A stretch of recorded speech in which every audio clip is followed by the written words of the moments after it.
But at some point in time, if you keep telling us that you're taking boxing seriously and you want to be recognized as a big-time boxer / fighter, you're gonna have to fight somebody closer to your age, who is a contender at the very least. Jake Paul fight announcement, another circus act, another clown show. A fight between Jake Paul and Gervonta Tank Davis has been announced as an exhibition fight. The fight that I couldn't believe, that was too insane and honestly just baffling to think would be a real fight in 2025, reminds you that combat sports are the craziest sports on the planet.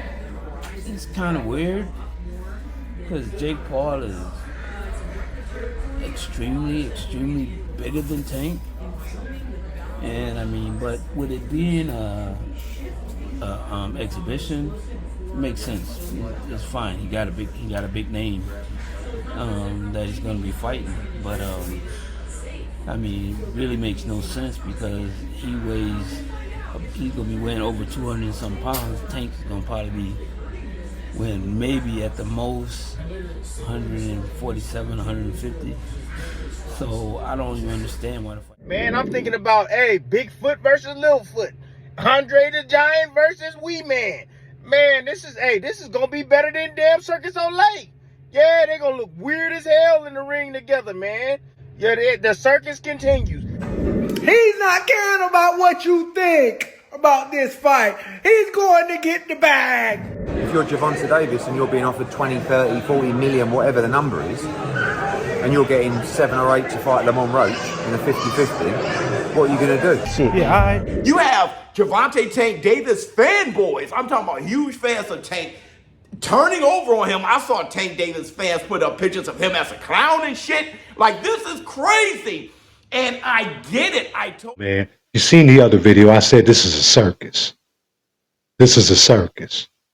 Because anybody that knows and understands fighting knows that you could be an okay fighter at 200 pounds and be superior every day to a good fighter at 154 pounds.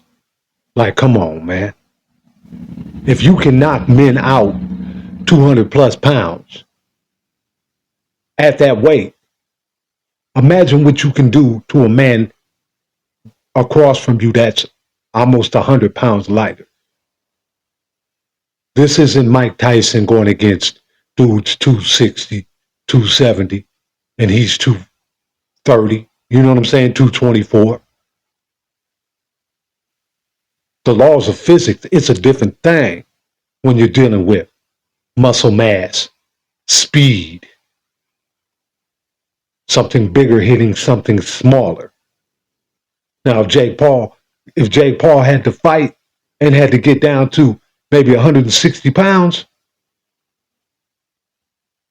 and Tank was allowed to get within 10 pounds of that, I would say it would be a possible good fight. But just the weight difference, the only way this would be an entertaining fight if it was UFC rules, UFC gloves.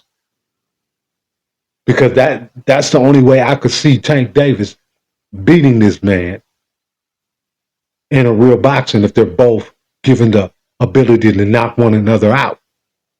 They're calling it an exhibition. But you know, that's just to get up under the tape.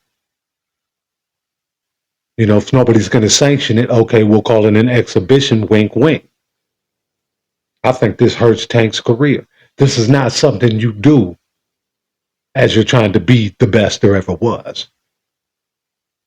These are things that you do after you've already proven yourself and, okay, let me get a little bag here and there. It doesn't matter anymore. Tank gets slapped, Tank loses. He loses his aura. He's already being accused of ducking this last fight, the rematch, which a lot of people clearly said he lost because of a knockdown that wasn't counted. You know, I've heard and seen reports of Tank saying he's done with boxing. He doesn't like, you know what I'm saying, the lack of control in his own life when it comes to that sport. So he might just be trying to grab the bag. And ain't nothing wrong with that, to each their own. But as somebody who sees a man that could possibly become one of the greatest pound for pound fighters ever throw away his career, you know, and make a decision like this early in his career, it shows me Tank is not happy with boxing. He's to the point now, he just wants the bag. We're going to keep you informed, man. Hit that like and subscribe. Press that notification bell so you can get notified the next time we drop. And with that, safety first.